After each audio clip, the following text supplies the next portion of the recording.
তুমি চাও। মারার জন্য দাঁড়িয়েছিল, এ বলছে এখন পলকে জীবন দিয়ে দিব নবী যদি তুমি চাও। সুবহানাল্লাহ। শের দেখেন, পলকে জীবন দিয়ে দিব যদি নবী তুমি চাও।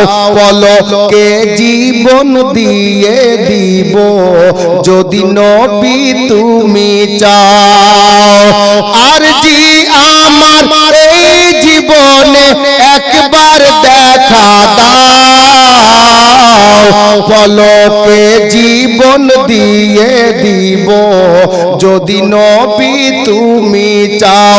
পলকে জীবন দিয়ে দিব যদি নবী তুমি চাও। বিরাদার, আমার নবী চলছেন, ছেলেটা নবীর চেহারার দিকে তাকিয়ে আছে গো।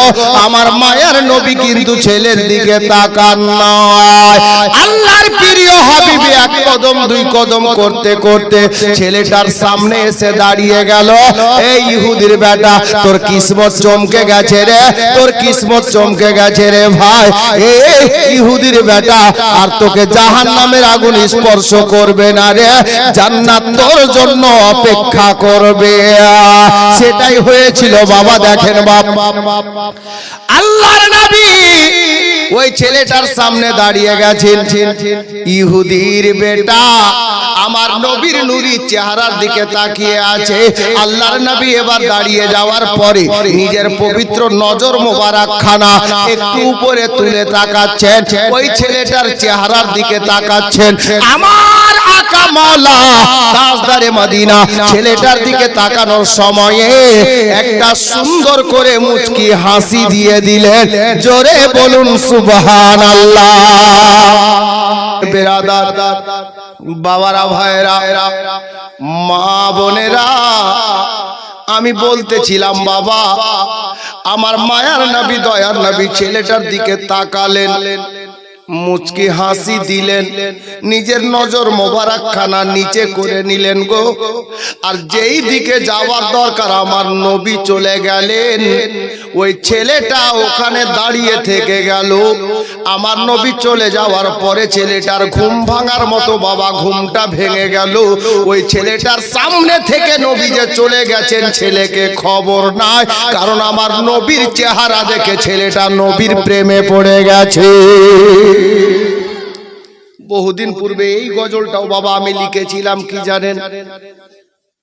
আমার পাগল মন, আমার পাগল মন ওই মদিনার প্রেমে পড়েছে। আমার পাগল মন ওই মদিনার প্রেমে পড়েছে। যেতে যদি পারতাম আমি সোনার মদিনায়, ঘুরে ঘুরে যেতাম আমি নবীজির রওজায়। যেতে যদি পারতাম আমি সোনার মদিনায়, ঘুরে ঘুরে যেতাম আমি নবীজির রওজায়।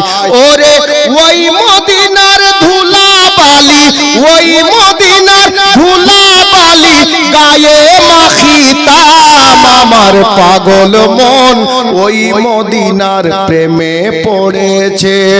আমার পাগল মন ওই মদিনার প্রেমে পড়েছে। বেরাদার, মায়ার নবী চলে গেলেন, ছেলেটা বাড়ির মধ্যে গেল। এখন তলোয়ারখানা রেখে দিয়ে মাকে আর বাবাকে বলতেও পারে না। যেই নবীর মাথা কাটার জন্য ছেলেটা দাঁড়িয়েছিল, ওই ছেলেটা এখন ওই নবীর প্রেমে পড়ে গেছে। মা বাবাকে বলতে পারে না।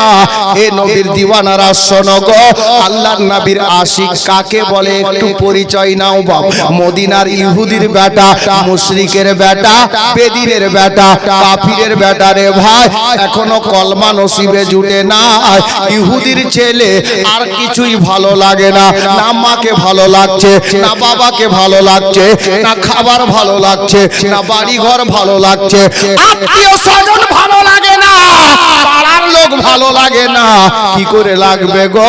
সারা কায়নাতের মধ্যে, আল্লাহর সৃষ্টি জগতের মধ্যে সবার চাইতে অতি সুন্দর মহান ব্যক্তির চেহারা যে ওই ইহুদির বেটা আজকে দেখে নিয়েছে গো।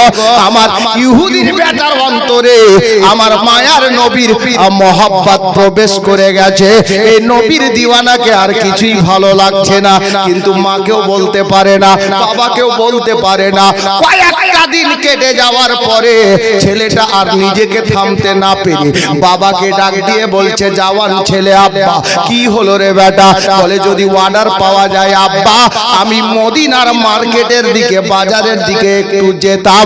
আল্লাহ আল্লাহ, ইহুদির জওয়ান বেটা।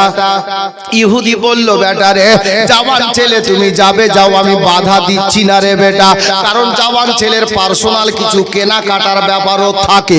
বাবারা ভাইরা গো, হযরতে গেরামি, ইহুদি বলল, বেটা যাবি যা, কিন্তু একটু খেয়াল করে যাস। কি বলেন তো বাবা? ইহুদির বেটা আব্বার কাছে ছুটি নিল কি বলে? মদিনার মার্কেটে যাব, মদিনার বাজারে যাব, কিন্তু মা আমার বোনেরা গো, এই ছেলেটা আদেও বাজার করতে যাবে না, জামা কিনতে যাবে না, মার্কেটিং করতে যাবে না, শপিং করতে যাবে না, খেজুর কিনতে যাবে না, বাজার সবজি কিনতে যাবে না। তবে কেন যাবে জানেন গো? বাবাকে যদি বলি নবীকে দেখতে যাব, যেতে আমাকে দেবে না। আমি এই জন্য বাবাকে বললাম একটু মদিনার বাজারে যাব গো। এই বাহানায় আমি মসজিদে নববীর গেটে গিয়ে দাঁড়াবো, আর মায়ার নবীর চেহারা দেখে নিজের মন খানাকে শান্তি দেব। ইহুদির জওয়ান ছেলে এই বলে বাড়ি থেকে বেরোলো, গেল। শর্ট করছি বাপ, রাত অনেকটা হয়ে গেছে। ইহুদির জওয়ান ছেলে গিয়ে মসজিদে নববীর গেটে দাঁড়ালো। আমার নবীকে ছেলেটা বেধর্মী তো, কাফির মুশরিক তো, মসজিদে ঢুকতে পারছে না। উকি মেরে মেরে তাকাচ্ছে নবী কোন দিকে আছেন, কিন্তু আমার নবীকে খবর আছে যে আমার দিওয়ানা আমাকে দেখতে এসেছে। আহা, আমার নবী কি করলেন? ওখান থেকে নিজের নুরানি চেহারাটা, ছেলেটা যেই গেটের দিকে দাঁড়িয়ে ছিল, আমার নবী নিজের নুরানি চেহারাটাকে ফিরিয়ে দিলেন। ছেলেটা ওখান থেকে দেখে নিজের মনটাকে শান্তি দিল। আহা, ইনি তো দয়ার নবী। নিজ তো নিজ গায়েব পর দুশ্মনের বেটা নবীকে দেখতে এসেছে, আমার নবী নিজের চেহারাটা ফিরিয়ে দেখিয়ে দিয়ে তার মনটাকে সান্ত্বনা দিল। আল্লাহ আল্লাহ। ছেলেটা বাড়ি গেল, দু কদম বাড়ির দিকে, আবার এক কদম এদিকে ফিরে চলে আসছেন। ইচ্ছে করছে না যে যাই।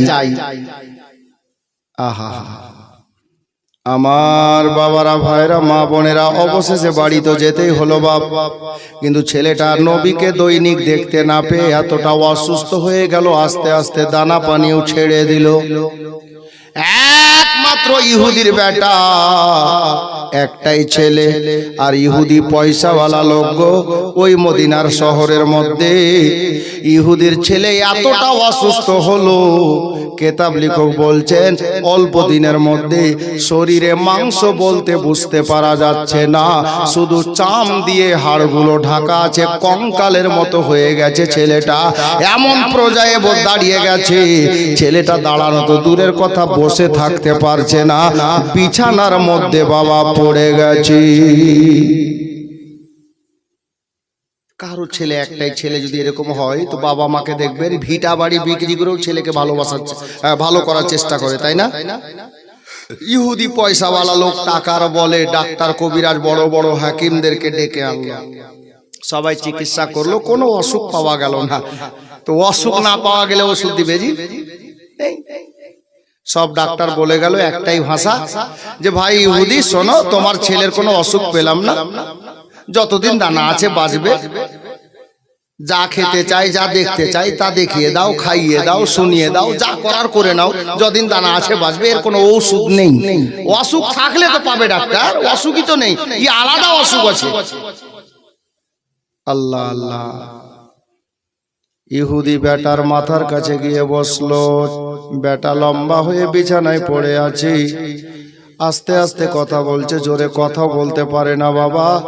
লিকুইড জাতীয় মানে তরল জাতীয় পানি জাতীয় খাবারগুলো যাচ্ছে, বাকি কিছু খেতে পারছে না।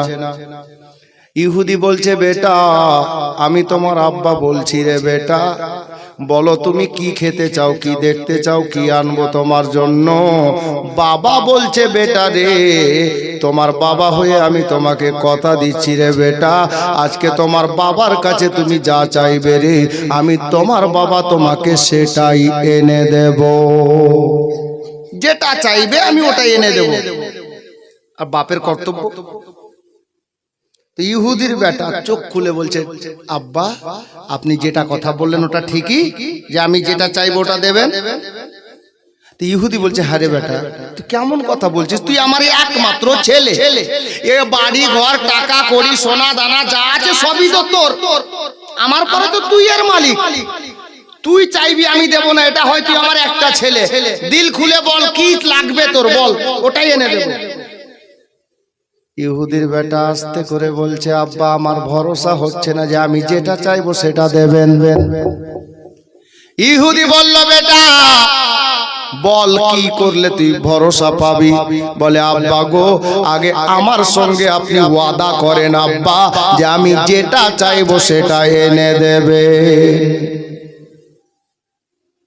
ইহুদি ওয়াদা করলো, বেটা তুমি যেটা চাইবে সেটা এনে দেব, বলো। ইহুদির বেটা বলল, আব্বা আপনাকে বলতে পারিনি, মাকেও বলতে পারিনি, আজ থেকে কিছুদিন পূর্বে আপনার এবং আমার আম্মার দুশ্মন মনে করে মোহাম্মদ আরবির গলা কাটার জন্য রাস্তায় দাঁড়িয়েছিলাম।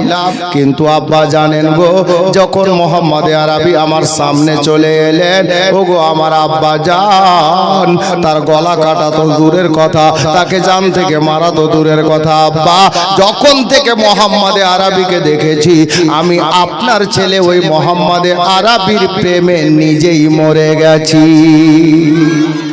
আব্বা আমি জানি না কতক্ষণ বা কতদিন বাঁচবো, এটা আল্লাহ ভালো জানেন আব্বা, আমার সৃষ্টিকর্তা ভালো জানেন আব্বা। আমার মরার আগে কিছু ইচ্ছা নাই, টাকা পয়সা বাড়ি গাড়ি সোনা দানা কিছু ইচ্ছা নাই গো আব্বা, আপনি দয়া করে একটা বার যান আর ওই মোহাম্মদ আরবিকে ডেকে দেন, আমি মরার আগে সেই নবীর চেহারা খানা একবার আর দেখতে চাই। চাওয়া দেখেন ছেলেটার, বলে মরার আগে একবার আর ওই নবীর চেহারা দেখতে চাই, আপনি একটু ডেকে দেন। ওয়াদা করেছে বেটার সঙ্গে, উপায় তো নেই, ওয়াদা পূর্ণ করতে হবে। ইহুদি গেল, কোথায় গেল? মসজিদে নববীতে, নবী পাকের দরবারে। ও তো মোহাম্মদ আরবি গিয়ে, ইহুদি গিয়ে মসজিদে নববীর গেটে দাঁড়িয়ে, বাইরে দাঁড়িয়ে ডাক দিচ্ছে, ওগো তোমরা কে আছো, একটু মোহাম্মদ আরবিকে ডেকে দেবে।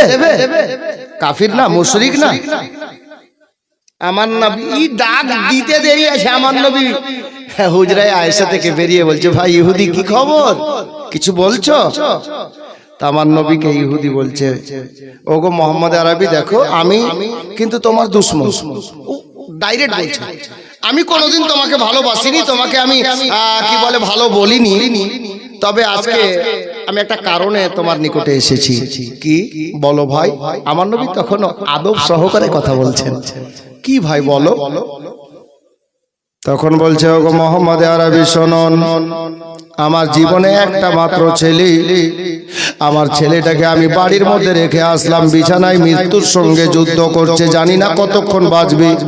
ওয়াদা করেছি আপনাকে ডেকে দেব, আমার ছেলেটার ইচ্ছা হলো, মোহাম্মদ আরবি গো, আমার ছেলেটার শেষ বাসনা হলো এটা, মরার আগে আপনার চেহারা একবার দেখতে চাই আর আপনাকে ডেকে দেব, এটা আমি তার বাবা ওয়াদা করেছি, যার জন্য আপনাকে ডাকতে আসলাম, দয়া করে আমার বাড়িতে একটু চলুন।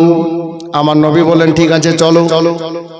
যাওয়ার বেলাতে আল্লাহর নবী মসজিদে নববী শরীফের মধ্যে যত সাহাবী তখন উপস্থিত ছিলেন, বাবা আমার নবী বললেন, সাহাবীরা তোমরাও আমার সঙ্গে ইহুদির বাড়িতে যাবে।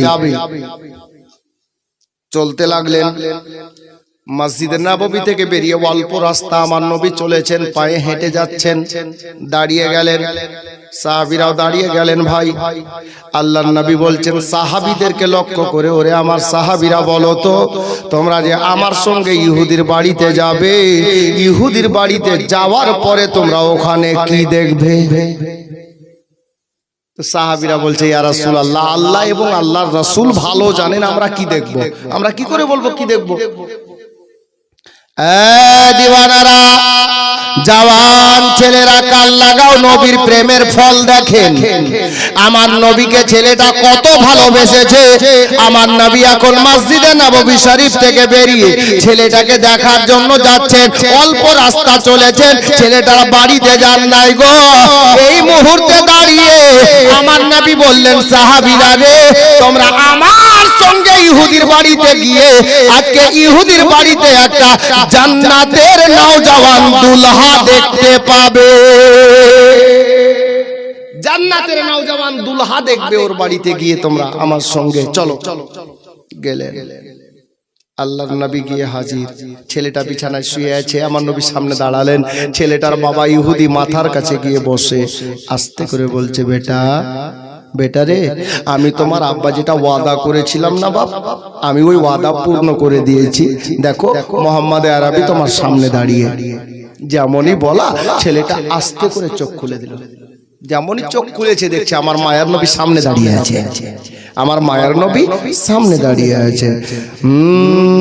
জীবনে মরণে শয়নে শরণে থাকো যে তুমি আমার শোনে, তবুও জীবনে কিসেরি কারণে দেখা না দাও আমার নয়নে, জীবনে মরণে শয়নে শরণে। এটাকে নাদ বলাও যাবে, মানকাবাত বলাও যাবে। এটা ইশক মহব্বতের সেরে একটা ছন্দ বলবো, যার জন্য এটা বলতে লাগলাম। সে দেখুন, গগনে পবনে নীরব বনে যেদিকে তাকাই সারা ভুবনে, গগনে পবনে নীরব বনে যেদিকে তাকাই সারা ভুবনে, ভাসিয়া উঠে চোখেরি কোণে তোমার স্মৃতি আমার নয়নে, জীবনে মরণে শয়নে শরণে। বেরাদার বাবারা ভাইরা, ছেলেটা চোখ খুলে আমার দয়ার নবীকে দেখে মুচকি হাসি দিয়ে বলছে, হুজুর আপনি চলে এসেছেন? হ্যাঁ বাপ, আমি চলে এসেছি। বলো কি খবর? বলে, ইয়া রাসূলুল্লাহ, ইয়া হাবিবাল্লাহ নবী গো, আপনাকে আমি ডেকে পাঠিয়েছি শুধু দেখার জন্য নয়, আপনার সঙ্গে কটা কথা বলবো তাই ডেকেছি। আল্লাহর নবী বললেন, বাবা কি বলবে তুমি বলো, আমি হাজির আছি। আল্লাহর নবীকে ছেলেটা বলতে লাগলো, ইয়া রাসূলুল্লাহ, আপনাকে সেদিন মারার জন্য আমি দাঁড়িয়েছিলাম। আপনি আমার সামনে যখন এলেন, আপনার নুরানি চেহারা দেখে আমি আপনার প্রেমে মরে গেছি। নবী গো, আমি বলতে এটা চাইছি হুজুর, আমি জানি না জীবনে কতক্ষণ বাঁচবো, কতদিন বাঁচবো, এটা আমি জানি না হুজুর। তবে হুজুর গো, যখন আপনাকে ভালোবেসে নিয়েছি, আপনাকে প্রেম করে নিয়েছি, আপনাকে মন দিয়ে ফেলেছি, ইয়া রাসূলুল্লাহ, ইয়া হাবিবাল্লাহ নবী গো, আপনি আমার জন্য জামিন হয়ে যান। জামিন বুঝেন? জামিন হওয়া বুঝেন? গ্রামে দুটা ছেলের ঝগড়া হলো, দোস্ত একজনের আছে, সমাজের লোক বিচার বসলো, যার দোস্ত তাকে 10,000 টাকা জরিমানা। আর ছেলেটা রাগের মাথায় মারামারি করেছে, ঝগড়া করেছে, টাকা দিতে পারবে না, তো বলছে মাফ হবে না, কাউকে জামিন কর। কাকে দিবে? কাউকে পেল না, ইমাম সাহেবের বাড়ি পাশেই।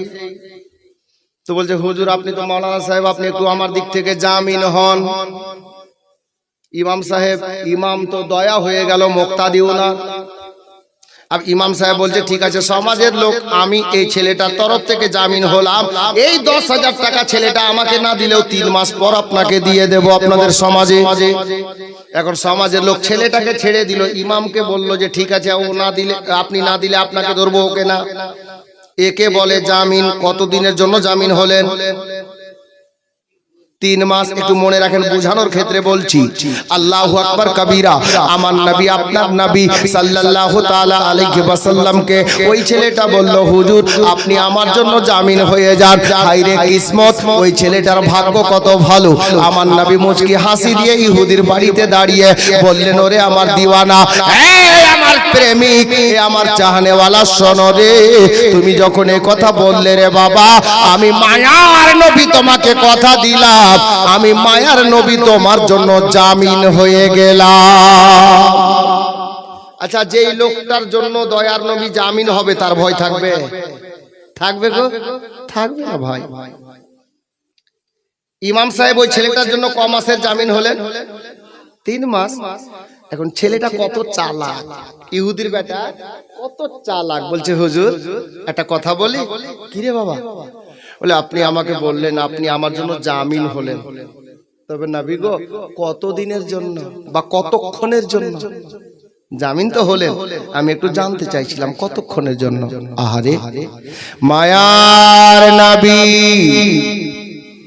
দয়ার নবী, আল্লাহর হাবিবুল্লাহ পয়গম্বর, নবীদের সরদার, শাফাতের কান্ডার বলেন, এ আমার দিওয়ানা ইহুদির বেটা শোনো রে, আমি নবী তোমার জন্য দুনিয়াতে জামিন হলাম, কবরে জামিন হলাম, আর হাসরে তোমাকে আমি জামিন হয়ে তোমার জন্য তোমার শাফাত করে আমি নবী তোমাকে নিজের সঙ্গে খোদার জান্নাতে নিয়ে যাব।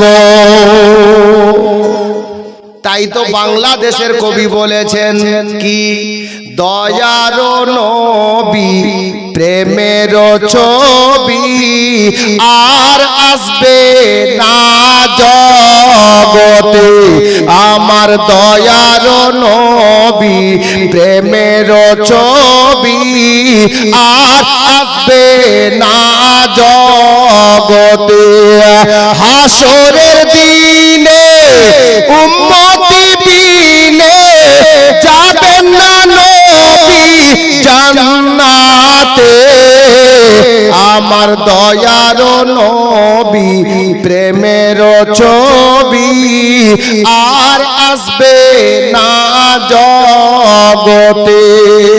বাবা, এবার ওই ছেলেটা কত চালাক ছেলে, ইহুদির বেটা বলছেন, ইয়া রাসূলুল্লাহ, ইয়া হাবিবাল্লাহ, নবী গো আমি যে মুসলমান নয়, তবে আমি একটা কথা শুনেছি হুজুর। কি কথা শুনেছিস রে বাবা? বলে, হুজুর গো আমাদের পার্শ্বে মুসলমানের বাড়ি, ওদের মুখে শুনেছি আল্লাহ জান্নাত ওই ব্যক্তিকে দেবে যারা নবীকে ভালোবাসবে, সাথে সাথে 5 ওয়াক্তের নামাজ পড়বে, রোজার মাসে রোজা রাখবে, হজ ফরজ হলে হজ করবে, যাকাত ওয়াজিব হলে যাকাত দেবে, যার যেটা হক আদায় করবে, এক কথায় আল্লাহর হুকুম মেনে যারা চলবে, নবীর সঙ্গে ভালোবাসা রেখে যারা চলবে, আমার আল্লাহ তাদেরকে জান্নাত দেবে। ও গো ইয়া রাসূলুল্লাহ, আপনি ভালো কথা বললেন, আমি যে আপনার সঙ্গে জান্নাতে যাব, তবে নবী গো আমি যে জান্নাতে যাওয়ার মতো একটাও কোনো কাজ দুনিয়াতে করিনি যাতে আল্লাহ আমার প্রতি খুশি হয়ে আমাকে জান্নাত দেবে। নবী গো আমি যে নামাজও পড়িনি, আমি যে রোজাও রাখিনি, আমি যে হজও করিনি, আমি যে যাকাতও দিইনি, আমার মায়ার নবী ইলমে গায়বের সংবাদদাতা নবী, আমার মায়ার নবী বললেন, এই ইহুদির বেটা, এই দিওয়ানা, তোমার হাতে সময় বেশি নেই, নামাজ পড়ার সময় তোমার হাতে বেজে নেই, রোজা রাখার সময় তোমার হাতে বেজে নেই, যাকাত দেওয়ার সময় তোমার কাছে বেজে নেই। এই দিওয়ানা, আমি দয়ার নবী দেখতে পাচ্ছি রে, অল্প টাইমের মধ্যে তুমি ইন্তেকাল করে যাবে। এই বেটা শোনো রে, তোমাকে কিছু করা লাগবে না, তুমি ইন্তেকাল করার আগে আমি নবীর কলমাখানা পড়ে একবার মুসলমান হয়ে যাও, আমি নবী তোমাকে সাথে করে জান্নাতে নিয়ে যাব। বাবারা ভাইরা মা বোনেরা ইহুদির বেটা বলছে হুজুর আর দেরি করিয়েন না আমার নবী কলমা শরীফ পড়িয়ে দিলেন আশহাদু আল্লা ইলাহা ইল্লাল্লাহ ওয়া আশহাদু আন্না মুহাম্মাদান আবদুহু ওয়া রাসূলুহু সাল্লাল্লাহু তাআলা আলাইহি ওয়া সাল্লাম নবীর কলমা খানা পড়ে ওই ইহুদির বেটা মুসলমান হয়ে গেল এ ব্রাদার আমার নবী দাঁড়িয়ে আছেন ইহুদি মাতার কাছে দাঁড়িয়ে আছে সাহাবীরা নবীর পিছনে দাঁড়িয়ে আছেন বাবা অল্প 2-4 মিনিটের মধ্যে দেখতে পাওয়া গেল ইহুদির বেটা আছে বটে বিছানাতে তবে ইহুদির বেটার প্রাণ পাখিখানা মাইনাস হয়ে গেছে ইন্তেকাল করে গেছে একবার সকলে পড়ি ইন্না লিল্লাহি ওয়া ইন্না ইলাইহি রাজিউন বাবা ইহুদির বেটা ইন্তেকাল আপনাদের এদিকে যারা হিন্দু ভাই আছে আমাদের ওদিকেও আছে তা আমি ছোট্টবেলায় দেখেছি আমাদের ওইদিকে এক ধরনের হিন্দু আছে বুঝলেন এরা কি করে মানুষ মরলে ওরা ওই আমরা যেমন গরু ছাগল ঘোড়া এগুলো মরলে আমরা কিভাবে গাড়ি খাত খুঁড়ে দিয়ে গর্ত করে দিয়ে আর মাটি চাপা দিয়ে দিলাম আর কিছুই না কাহিনী ওদেরকে আমি দেখেছি যে ওরা ওই মতো করে মাটি দেয় আমি এরকম ছিলাম যখন মাঠে যেতাম ছাগল টাগল চড়াতে দেখেছি আর এক ধরনের এরকম হিন্দু ভাই আছে যে মানুষ মরলে ওকে নদীর ধারে নিয়ে গিয়ে পুড়িয়ে দেয় কানে শুনেছি কোথাও নাকি কাঠের বাক্সতে ভরে আর ভাসিয়ে দেয় সমুদ্রে আল্লাহ জানে যার যেটা ধর্মের রুলস আছে ওই হিসাবে কাজ করে নিজে নিজের ধর্মের কাজ করো ভাই আমি কাউকে নিষেধ করছি না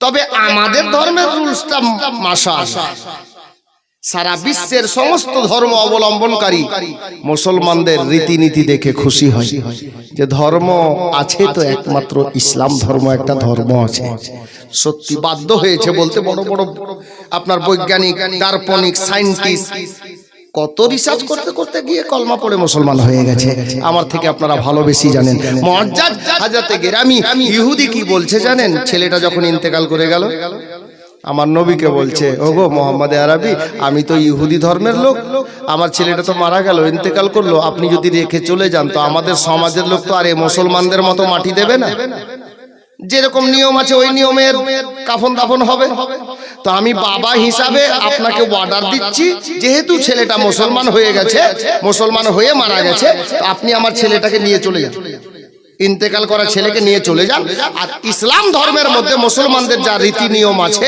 ওই মতো করে দাফন কাফন করে দিয়ে আমার নবী বললেন সাহাবীদেরকে সাহাবীরা চলো জান্নাতি দুলহার জানাজা খানা কান্দায় তুলো আর মসজিদে নববী শরীফে নিয়ে চলো মদিনাতে এলান হয়ে গেল বাবা আমার মায়ার নবীর একটা সাহাবী সবে মাত্র কলমা পড়ে মুসলমান হয়ে ইন্তেকাল করেছি তার জানাজার নামাজ হবে এত টাইমে এলান হয়ে গেছে বাবা আল্লাহর নবী অর্ডার করেছেন সাহাবীরা যাও জান্নাতুল বাকি কবরস্থানের মধ্যে গো কোন কবরস্থান জানেন যেই কবরস্থানে আমার নবীর 10,000 চাইতে বেশি সাহাবী কবরের মধ্যে আরাম করছেন যেই কবরস্থানে আমার মা আয়েশা আরাম করছেন যেখানে জান্নাত রানী আরাম করছেন বাবা মা ফাতেমার কবর শরীফ আছে আমার মাওলা আলীর ছোট বেটা বড় বেটার কবর শরীফ আছে বাবা আর আমার বিশ্বনবীর তৃতীয় নম্বর খলিফা হযরতে ওসমান গনি জি নূরাইন রাদিয়াল্লাহু তাআলা আনহু উনিও বাবা ওই কবরস্থানে আরাম করছেন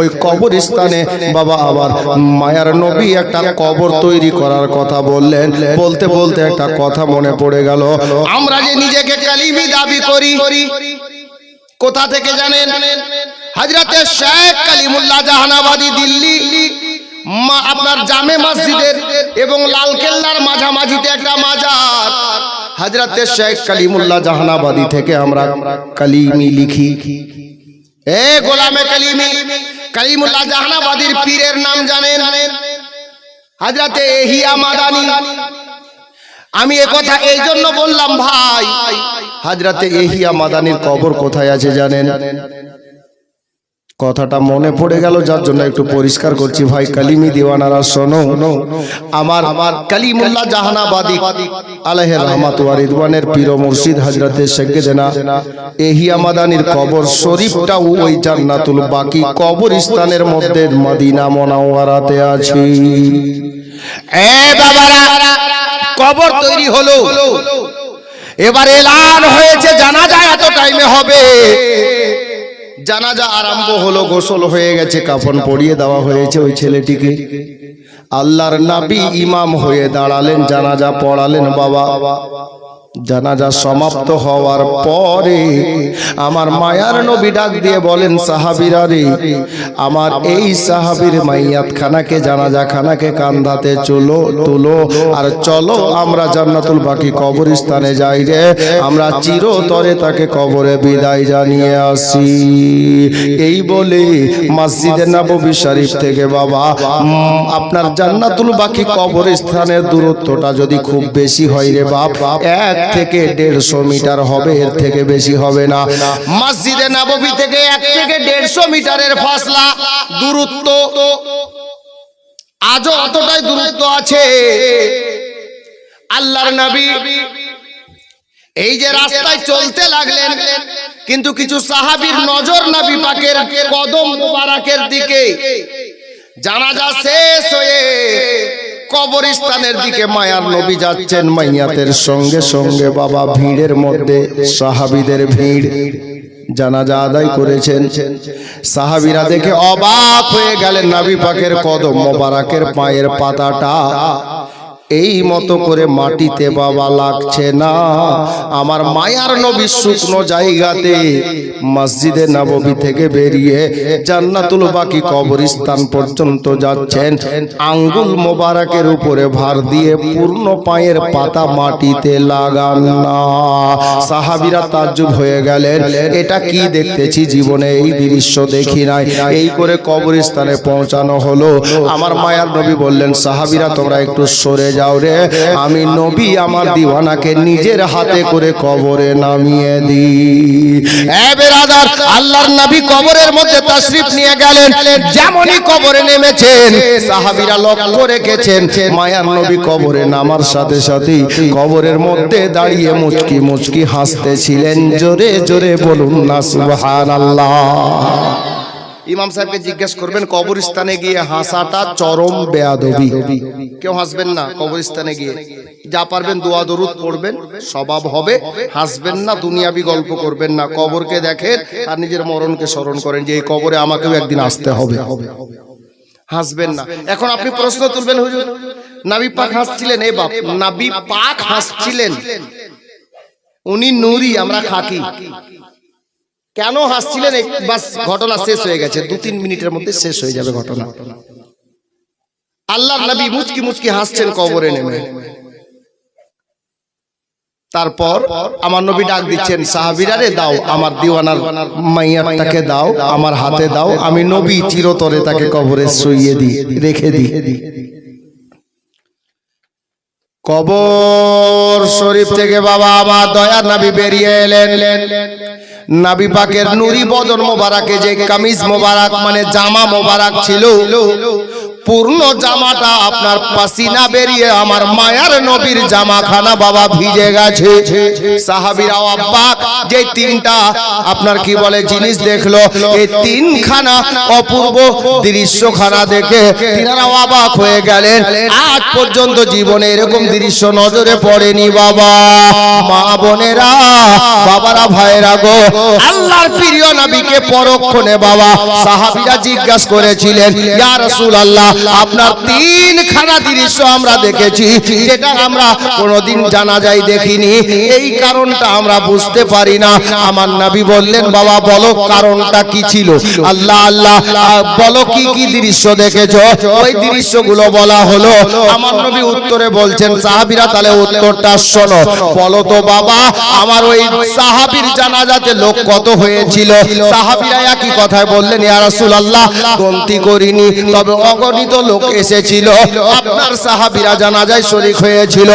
আল্লাহর নবী বললেন, এ আমার সাহাবীরা বলো তো, মানব জাতি বাদ দিয়ে কি আর কেউ ছেলেটার জানাজা পড়েছে? বলে, হুজুর তা আমরা জানি না, আল্লাহ এবং আল্লাহর রাসূল বেশি জানেন। মায়ার নবী আমার বললেন, এ আমার সাহাবীরা শোনো রে, আমার ওই দিওয়ানার জানাজা যখন মদিনাতে মসজিদে নববীতে আরম্ভ করলাম, জানাজা আরম্ভ করার সময় আল্লাহর হুকুমে আসমান থেকে অগণিত ফেরেশতা এই ছেলেটার জানাজায় শরীক হয়েছিল, ফেরেশতারা জানাজায় নাজিল হয়েছিল।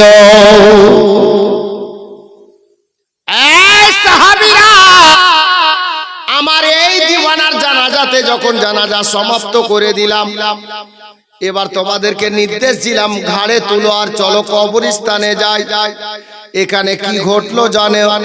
ফেরেশতাদের এমন একটা ভিড় মদিনাতে লেগেছিল রে, যে আমি আমার পা মোবারক খানা মদিনার মাটিতে রাখবো এরকম জায়গা খালি ছিল না। তাই আমি আঙ্গুল মোবারকের উপরে ভর দিয়ে রাস্তা চলছিলাম। বলতে চাইছিলাম ঘটনা শুনিয়ে কি বুঝছেন আমার জানা নেই, তবে শোনো ভাই জওয়ান ছেলেরা, নবীর প্রেমে পড়ে নবীর ইশক অন্তরে রেখে যদি ইন্তেকাল করো, সচ্চা আশিক হয়ে যদি দুনিয়া ছাড়তে পারো, তাহলে নবীর দিওয়ানার জানাজাতে আল্লাহ অগণিত ফেরেশতা পাঠিয়ে দেন। नबी का दामन नहीं छोड़ेंगे और मिथ्या बोला भी नहीं छोड़ेंगे, तो की করে ফেরেশতা আপনার জানাজাতে আসবে? জি, মিথ্যুকে আমার নবী ভালোবাসেন না। জি, একটু খেয়াল রাখবেন। আমরা আজকে যারা নতুন মুরিদ হয়েছি, হুজুরের হাতে হাত দিয়ে তওবা করলাম, দামানে হাত থেকে তওবা করলাম যে আমি সব গুনাহ থেকে তওবা করছি, আর এই ধরনের গুনাহ খাতা করব না। আর যদি করেন তো কি করলেন? এটা আলে নবীর সঙ্গে ওয়াদা খেলাফি হবে, আপনার ওয়াদা খেলাফি হবে। যার জন্য বলছি না ভাই, আলে নবীর দামানে হাত দিয়েছি আর মিথ্যা বলবো না ইনশাআল্লাহ। ওয়াদা করেন, নামাজ ছাড়বো না ইনশাআল্লাহ, রোজা ছাড়বো না ইনশাআল্লাহ, হজ ফরজ হলে হজ করব ইনশাআল্লাহ, যাকাত ওয়াজিব হলে যাকাত দেব ইনশাআল্লাহ। তাহলে আপনি সত্যিকারে দিওয়ানা হবেন। তো হুজুর গো, একটা বুঝতে পারলাম না হুজুর, কি বাবা বলো? বলে কবরে নেমে জীবনে কোনোদিন দেখিনি আপনি হেসেছেন। অনেক সময় আপনি অনেক সাহাবীর কবরের কাছে কেঁদে পড়েছেন। আর মা ফাতেমার মা হযরতে মা খাদিজাতুল কুবরা যখন মক্কা শরীফে ইন্তেকাল করেছিলেন, তো ওনার কবরের কাছে আপনি এত কেঁদেছিলেন যেটা তো বর্ণনা করার বাইরে। তো হুজুর জীবনের প্রথম দেখেছি মায়ার নবী কবরের কাছে দাঁড়িয়ে, কবরের মধ্যে দাঁড়িয়ে হাসছেন। এটা কারণটা কি হুজুর? আমার জওয়ান ভাইরা কান লাগাও, আমার নবী বলেন, এ দিওয়ানারা শোনো গো, আমি কবরের মধ্যে যখন নামলাম, নামা মাত্রে দেখলাম একদল হুর গেলে মা দাঁড়িয়ে আছে কবরে। আমি জিজ্ঞাসা করলাম তোমরা কেন দাঁড়িয়ে আছো গো? তারা আমাকে উত্তরে বলল, ইয়া রাসূলুল্লাহ, আমরা এখন দাঁড়াইনি, এই ছেলেটার কবর এখানে হবে, আল্লাহ আমাদেরকে বলে পাঠিয়েছেন, আমরা জান্নাত থেকে এসেছি, আল্লাহ নির্দেশ দিয়েছেন আমার নবীর একটা দিওয়ানার ইন্তেকাল হয়েছে, নবী প্রেমিক ইন্তেকাল করেছে, যাও তোমরা কবরে আগে থেকে দাঁড়িয়ে থাকো, আমার নবীর দিওয়ানা কবরে আসবে, তাকে ওয়েলকাম স্বাগতম জানিয়ে তোমরা কবরের মধ্যে আপ্যায়ন করিও, কবরের মধ্যে তাকে নিয়ে নিও। ইয়া রাসূলুল্লাহ, আপনার খাস দিওয়ানার স্বাগতম জানানোর জন্য, ওয়েলকাম জানানোর জন্য আল্লাহ আমাদেরকে জান্নাত থেকে পাঠিয়ে দিয়েছে। আমার নবী বললেন, সাহাবীরা রে, আমার গোলামের জন্য, আমার দিওয়ানার জন্য আল্লাহ জান্নাত থেকে হুর গেলে মাকে কবরে পূর্বে থেকে পাঠিয়ে দিয়েছে। আমি বড় খুশি হয়েছিলাম, যার জন্য আমার মুখ থেকে হাসি বেরিয়েছিল। জোরে বলুন সুবহানাল্লাহ। হুজুর একটা প্রশ্ন আর থেকে গেল। হুজুর কি বাবা? বলে হুজুর আপনি যে কবর থেকে বেরিয়ে এলেন না, আপনার জামা মোবারকটা পাসিনায় ভিজে গিয়েছিল, কি ব্যাপার? আমার নবী বললেন, সাহাবীরা রে, ওই কবরের মধ্যে আমি একা ছিলাম না, আল্লাহর অগণিত ফেরেশতা দাঁড়িয়েছিলেন, আল্লাহর অগণিত ফেরেশতারা দাঁড়িয়েছিলেন, আমি ফেরেশতাদের ভিড়ের মধ্যে মাঝখানে দাঁড়িয়েছিলাম। যার জন্য ঠান্ডার দিন হলেও বেশি চাপাচাপি ভিড়ের মধ্যে থাকেন, আপনার শরীর ঘেমে যাবে। আল্লাহর নবী বলেন, এ সাহাবীরা, আমি ফেরেশতাদের ভিড়ে দাঁড়িয়েছিলাম, তাই কবরের মধ্যে দাঁড়িয়ে থাকতে থাকতে আমার শরীর থেকে পাসিনা বেরিয়ে আমার জামাটা ভিজে গিয়েছিল। বিরাদরানে ইসলাম, ঘটনা বলার উদ্দেশ্য হলো এই, দুনিয়া ছাড়ার আগে নবীর প্রেমিক হয়ে যান, নবীর আশিক হয়ে যান। নবীর আশিক হয়ে যদি দুনিয়া ছাড়তে পারেন, আপনার জানাজাতেও আল্লাহর ফেরেশতারা নাজিল হবে, আপনার কবরেও জান্নাতের হুর গেলেমান এসে হাজির হয়ে যাবে। আপনার ওয়েলকাম বলা যাবে, বলা যাবে। থকে গেছি, চার্জ করলে বলে দেব। कभी माँ बाप न रूठे, किसी की माँ न रूठे, किसी का बाप न रूठे, कभी माँ बाप न रूठे। माँ अपने बच्चे को कैसे रातों में सुलाती है, মা নিজের বাচ্চাকে রাতে কিভাবে ঘুম পাড়াচ্ছে দেখুন। মা अपने बच्चे को कैसे रातों में सुलाती है, खुद भूखी सो जाती है, माँ खुद भूखी सो जाती है, बच्चे को दूध पिलाती है, खुद भूखी सो जाती है, बच्चे को दूध पिलाती है। तो माँ की अजमत जो ना समझे जन्नत को तरसे, कभी माँ बाप न रूठे, किसी की माँ न रूठे, किसी का बाप न रूठे, कभी माँ बाप न रूठे। भाई तुम्हारा नाम की নাসিউল, আর ওটা আকবর।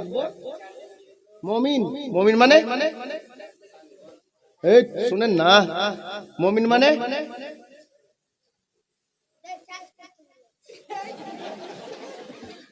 এটাতে চার্জ হবে হুজুর কহেন তো।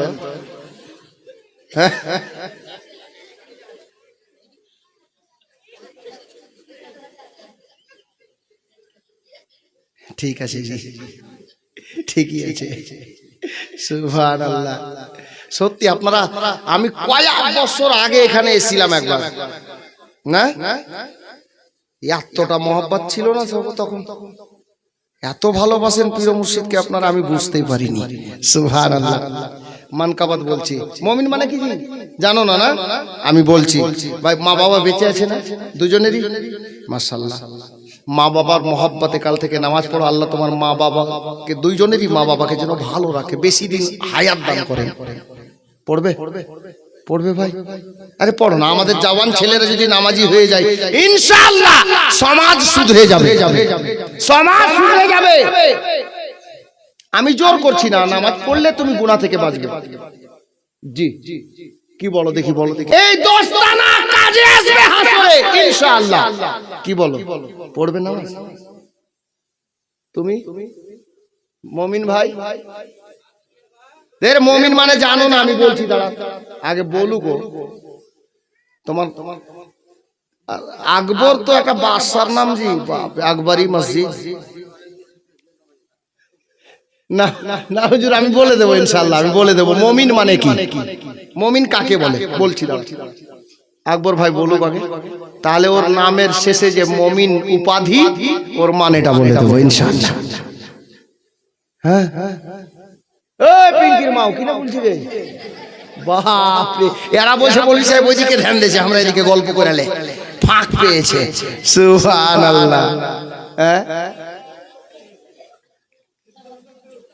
এরা খালি যখন গজল বলবেন না, এরা চুপ থাকবে।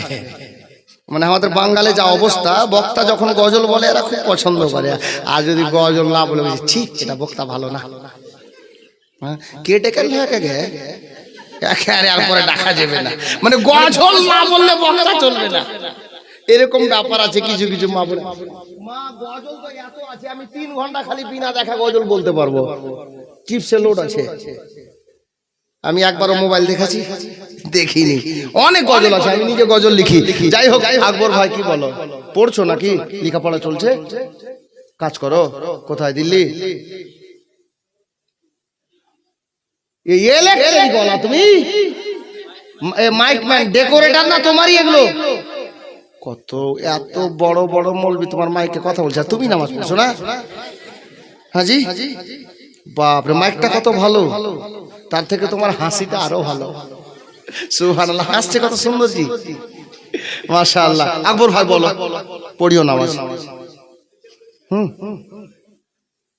নারে তাকবীর নারে রিসালাত ফয়জানে কলিমি মাশাআল্লাহ আলহামদুলিল্লাহ দেখেন দোস্ত মুমিন ঈমানদারকে বলে